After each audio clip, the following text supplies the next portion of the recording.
BJP ಶಾಸಕರ ಮೇಲೆ ದಳಪತಿ ಬೇಸರವನ್ನ ವ್ಯಕ್ತಪಡಿಸ್ತಾ ಇದ್ದಾರೆ. ಬೆಂಗಳೂರು ಬಿಜೆಪಿ ಶಾಸಕರ ಮೇಲೆ ಎಚ್ಡಿಕೆ ಬೇಸರವನ್ನ ವ್ಯಕ್ತಪಡಿಸ್ತಾ ಇದ್ದಾರಾ ಅನ್ನುವಂತಹ ಪ್ರಶ್ನೆ ಎದುರಾಗ್ತಿದೆ. ಬಿಕಾಸ್ ಡಿಕೆಶಿ ವಿರುದ್ಧ ಹೋರಾಟದಲ್ಲಿ ಶಾಸಕರು ಸೈಲೆಂಟ್ ಆಗಿರೋದಾದ್ರೂ ಯಾಕೆ? ಬೆಂಗಳೂರಲ್ಲಿ ಬಿಜೆಪಿ ಶಾಸಕರ ಮೇಲೆ ಎಚ್ಡಿಕೆ ಬೇಸರವನ್ನ ವ್ಯಕ್ತಪಡಿಸ್ತಾ ಇದ್ದಾರೆ. ಡಿಕೆಶಿಯ ವಿರುದ್ಧ ಹೋರಾಟದಲ್ಲಿ ಶಾಸಕರೆಲ್ಲರೂ ಕೂಡ ಸೈಲೆಂಟ್ ಆಗಿರುವಂಥದ್ದು. ಬಿಜೆಪಿ ರಾಜ್ಯಾಧ್ಯಕ್ಷ ಬಿವೈ ವಿಜಯೇಂದ್ರಗೆ ಕಿವಿ ಮಾತನ್ನ ಹೇಳ್ತಿದ್ದಾರೆ. ದೀಪಾವಳಿಯ ನೆಪದಲ್ಲಿ ನಡೆದಿದ್ದಂತಹ ದೋಸ್ತಿ ಮೀಟಿಂಗ್, ಡಿಕೆಶಿ ವಿರುದ್ಧ ಬಿಜೆಪಿ ಶಾಸಕರು ಧ್ವನಿ ಎತ್ತದೆ ಸೈಲೆಂಟ್ ಆಗಿರೋದು ಯಾಕೆ? ಅನುದಾನಕ್ಕಾಗಿ ನಿಮ್ಮ ಶಾಸಕರು ಹೋರಾಟವನ್ನ ಮಾಡ್ತಾ ಇಲ್ಲ. ಬೆಂಗಳೂರಿನಲ್ಲಿ ಬಹುತೇಕ ನಿಮ್ಮ ಶಾಸಕರೇ ಇದ್ದಾರೆ, ಆದರೆ ಸರ್ಕಾರದ ವಿರುದ್ಧ ಹೋರಾಟದಲ್ಲಿ ಹಿಂದಿದ್ದಾರೆ ಅಂತ ಹೇಳ್ತಿದ್ದಾರೆ.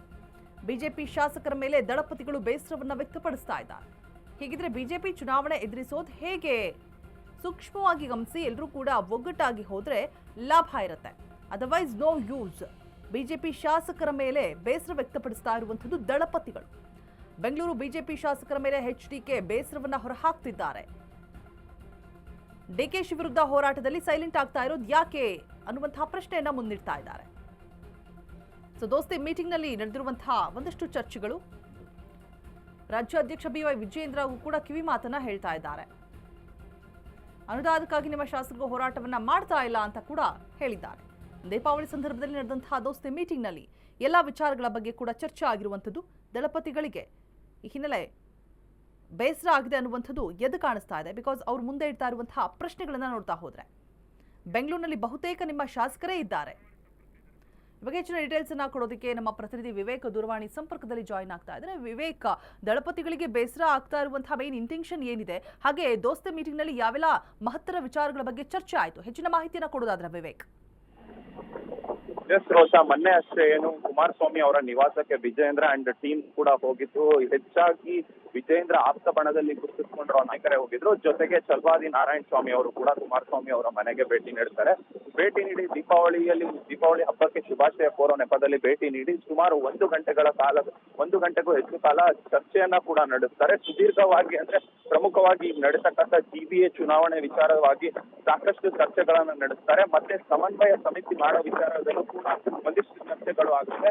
ಮೊದಲಿಗೆ ಬೆಂಗಳೂರಿನಲ್ಲಿ ಇರ್ತಕ್ಕಂಥ GBA ವ್ಯಾಪ್ತಿಗೆ ಬರುವಂತ ಎಲ್ಲಾ ಕ್ಷೇತ್ರಗಳಿಗೆ ಸೇರಿಸಿ ಒಂದು ಸಮನ್ವಯ ಸಮಿತಿ, ಅದನ್ನ ಹೊರತುಪಡಿಸಿ ಇನ್ನೊಂದು ರಾಜ್ಯ ವ್ಯಾಪಿ ಅಂದ್ರೆ ರಾಜ್ಯ ಪೂರ್ತಿ ಆಗುವಷ್ಟು ಒಂದು ಸಮನ್ವಯ ಸಮಿತಿ, 2 ಸಮನ್ವಯ ಸಮಿತಿ ಟೀಮ್ಗಳನ್ನ ಮಾಡೋದಕ್ಕೂ ಕೂಡ ಒಂದಿಷ್ಟು ಚರ್ಚೆಗಳಾಗುತ್ತೆ. ಅದಾದ ಬಳಿಕ ಕುಮಾರಸ್ವಾಮಿ ಅವರು ಕೂಡ ವಿಜಯೇಂದ್ರ ಅವರಿಗೆ ಒಂದಿಷ್ಟು ಕಿವಿ ಮಾತುಗಳನ್ನ ಹೇಳ್ತಾರೆ.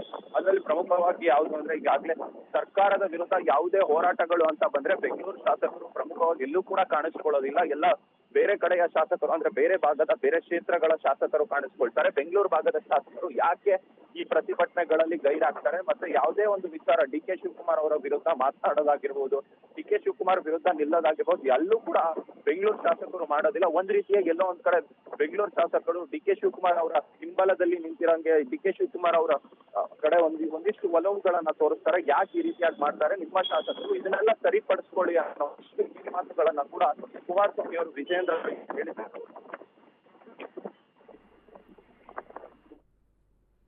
ಆಲ್ರೈಟ್ ವಿವೇಕ್, ಥ್ಯಾಂಕ್ ಯು ತಮ್ಮೆಲ್ಲ ಡೀಟೇಲ್ಸ್ಗಾಗಿ.